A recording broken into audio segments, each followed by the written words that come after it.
करावं. नमस्कार. सुगीत आधीच संपलं. कारखान्याची पेटी भरायला थांबली अन गावागावी जत्रा नव्हता.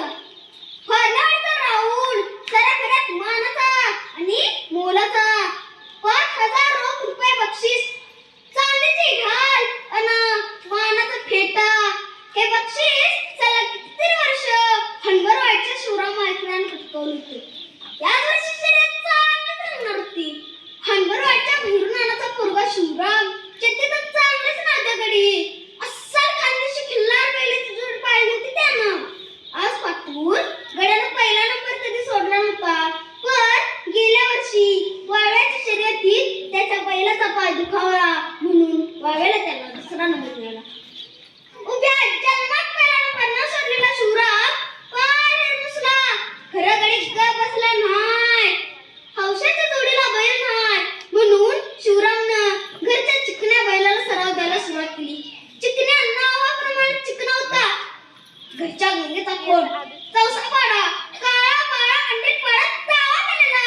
सकाळनं संचाला 4-4 अंडी आणि लावडण्यार बैल काय पुऱ्या मापाचा लांबवर उभा. बैल नानाला हे सारखं झालं. बैल नाना शिवरामचा बाप म्हातारा पंढरीचा वारकरी सोन्यासारखा मळा फुलवायचा. पंढरीच्या इठ्ठलाचं अन भरल्या मळ्याचं काय नानाला. नाना म्हणायचा, शिवराम भाई मुख्या जनावरांचा दिवस काय म्हणून खेळतीयास. अरे बैल राजाचा बैल ह्यो देव. अरे लेका खेळ माणसांचा होतीया. खरं जीव मुख्या जनावरांचा जातीया. नानाने शिवरामला ठणकावून सांगितलं होतं, एक ध्यानात ठेव, तुला विठ्ठलाची आण आहे.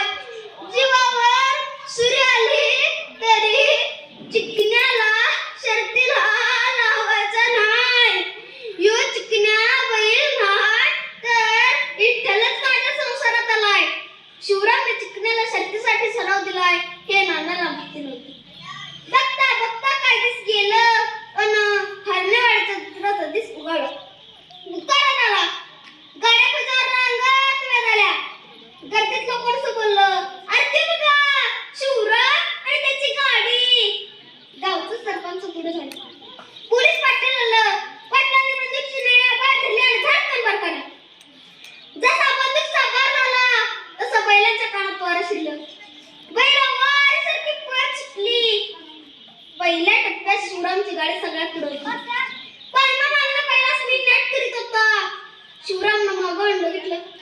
पायमाची गाडी शिवरामच्या गाडीला भिडली. तसं शिवरामनं आणि त्याच्या गाड्यानं बैलासनी आणखी खुरपायला सुरुवात केली. तो नुसता सुरूच, हाण चल चिकण्या पळ. बैलांच्या कानात वार शिरलं.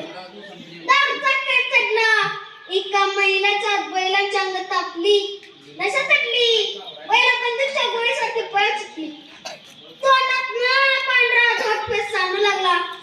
नाकपुड्यातून श्वास श्वास व्हायला लागलं. बैलांनी तोंड पसरली. हातभरची बाहेर काढली. शिवराम तरी थांबला नाही. मारत होता. ईर्ष्येपायी बैलांची पाठीनं फोडून काढली. पाठीवर भेगा पडल्या. रक्तानं पाठ भरली. शिवराम तरीच थांबला नाही. मारतच होता. बैल जीवाचं रान करून पळत होती. चिकण्यानं संधी मारली तसं फजाला गाडी पुढे गेली आणि शिवरामचा पहिला नंबर आला. शिवरामनं गर्दीतनं गाडी बाजूला घेतली. बैलाच्या साथी सोडून बैलांना मोकळं केलं. चिकण्या आता चिकना राहायला नव्हता. आपल्या अंगाला जर इशारा बसला तसं चिकण्याचं डोळं गरागरा फिरलं आणि चारी पाय टाकून चिकण्या धाडकन कोसळला. तेवढ्यात गर्दीतनं नाना पुढे झाला.